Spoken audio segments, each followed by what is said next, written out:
I will not be the only one to see this video. Watch this video now. Let's get back to some of the issues that were raised by former Kaduna State Governor Nasril El-Rufai, who alleged that the government is paying bandits to dissuade them from killing Nigerians.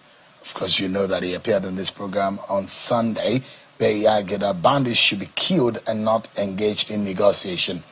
The former governor served between 2015 and 2023, alleging that the policy of negotiation and compensation of armed groups was a national directive championed by the Office of the National Security Advisor. Take a listen to him. What I will not do, okay, is to pay bandits, give them monthly allowance, or send food to them in the name of non-kinetic. It's nonsense. But that is the policy now. Kiss the bandits. That's the new policy. My position has always been the only repentant bandit is a dead one. Let's kill them all. Let's wipe them. Let's bomb them until they are reduced to nothing. And then the 5% that still want to be rehabilitated can be rehabilitated. You do not negotiate from a position of weakness. You don't empower your enemy. You don't give him money to go and buy more sophisticated weapons. That's why the insecurity problem has not gone away and will not go away as long as this policy continues. So now, let's speak with one of those who is concerned about that statement. Hey, Senator Ratu Baba. Don't go anywhere. Okay? Don't go anywhere. There are some things that is happening in Nigeria, and if you are a Nigerian and you are still like folding your hands, closing your eyes, still sleeping with your two eyes closed, you are not closing one and using the other to see what is happening in Nigeria, that means you are deaf. Okay? Why do I say that? Some things happened sometimes ago. I'm relating it with what that happens to El-Rufai in the airport. I think, is it 3 days ago now or yesterday?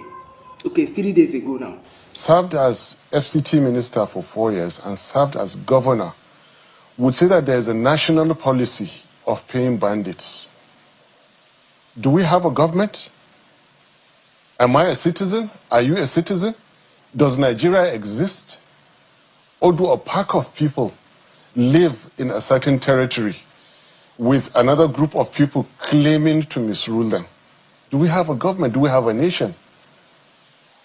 What are we doing? Are people understanding the gravity of this statement?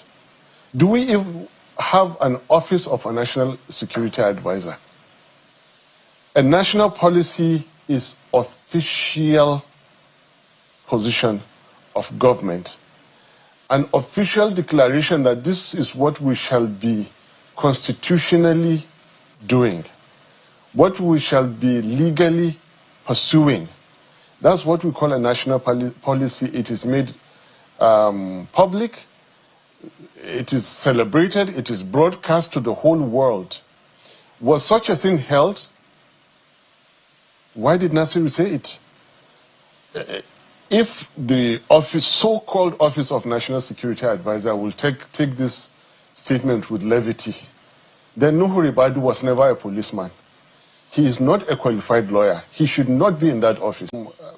And Nasir should be writing some comments by now, some statements to the police, to the courts. If the position of Nigeria, the so-called APC government of Uncle Tinubu, if their official position is to be compensating bandits, paying bandits, then we don't have a nation. So, well, I came out of the plane and a young man that is well dressed with a nice suit came to me and said, I am from the DSS, Department of State Security, and would like to meet with you in our office. I said, that's fine. Where is the letter of invitation? He said, my bosses have it. I will escort you to them. I said, I'm going through immigration. I have to do that. Just get me the letter. So he said, okay. But I noticed that as I started going, more and more people came out. Apparently, I didn't know because I slept through most of the flight, and even when we landed, I didn't call any of my guys to learn what was going on. But apparently they had moved about 50 DSS operatives 50? to the airport. So I tried to turn right, and they tried to force me to go left. I said, look, don't touch me. I'm going with my passport to have it stamped. And I'm not going where you want. He said, you have to go to where I want. I said, even the president cannot tell me I have to do anything. It's a free country, it's a democratic country, and I don't have to do anything that I do not wish to do.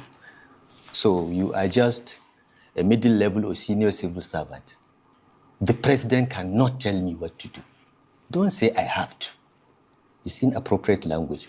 And I turned right. By then, of course, some of the passengers had come and began to form a crowd. So I turned right and I moved on, presented my passport, it got stamped. And remember, before you stamp the passport, a DSS operative has to look at it and then hand over to the immigration officer. This were done. If there was any issue that is really official, the DSS operative would have told me we've been asked to hold your passport. So they stamped, gave me my passport, and I walked out. But these guys were still following me, saying I have to go with them. I said, you are wasting your time. I'm not going. I'm a citizen of this country, and I've been in government long enough to know the process, the procedure for any investigation. You are free to invite me, and I have been in government long enough to respect institutions. So just give me a letter of invitation. If you don't have a letter of invitation, forget it. I'm not going. But he felt that he could take me by force with the 50 armed DSS operatives he had. But by then, the crowd had become bigger. Passengers from the plane that came with me, as well as the people that came to receive me, now surrounded and said, that's not going to happen. They came up with a second scam. Where is your passport? I said, it's just been stamped. You saw it stamped. Yes, and then one of the immigration officers that is their surrogate said, no, we want to check something on the passport. I said, sorry, once the passport is stamped, it's my private property. And I held on to it. But one of my aides quickly took it away from me, maybe thinking that he would protect it better. That's the aide that got beaten up, and they seized the passport from him. They beat him up? They beat him up. If I had the passport with me, I would I would not be talking this. So happened. Yeah, but I want to add something. Yes. Because my lawyers issued a statement after that, mentioning EFCC. I want to say very clearly, it wasn't the EFCC, okay? It was the DSS.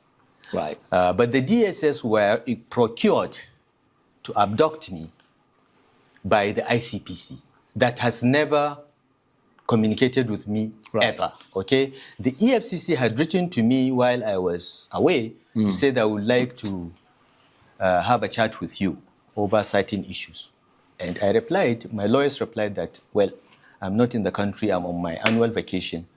And once I know the date of return, I will let you know. And we have written to EFCC to say that, I will celebrate my birthday with you. My birthday is 16th February on Monday. I will celebrate my birthday. I will come and see you at 10 a.m. on the 16th. So it wasn't the EFCC. But my lawyer thought it was the EFCC, but it was not. Subsequently, we found out that it was the ICPC that procured the DSS to abduct me and then hand over to them. And this is a modus operandi of the ICPC that increasingly has become a personal tool of Nuhu Ribadu. Nuhu made the call and made the order that I must be in custody yesterday. How do you know he made the call? He made the call because we listened to their calls. The government thinks that they're the only ones that listen to calls, but we also have our ways. He made the call, he gave the order. And do you think those things does not mean anything? And he made a statement on the national TV. He said something. He said that they can hear what Ribadu phone is saying. That means they've hacked into Ribadu's phone. That is the NSA to the president. And you are telling me something is not between Tinubu, Ribadu, and El-Rufai? Drop your comments in the comment section. If these things does not connect, it means that something is going on. If we remove, I think with what is happening now, Tinubu is fearful of El-Rufai. Tinubu is fearful of El-Rufai. Something is fishing. Something is in between them. Let's see how this game will play out, and 2027 is approaching. Let's see it. Let's begin to put all these dots together and see how this thing will play out. You don't forget to drop your thought in the comment section. Thank you.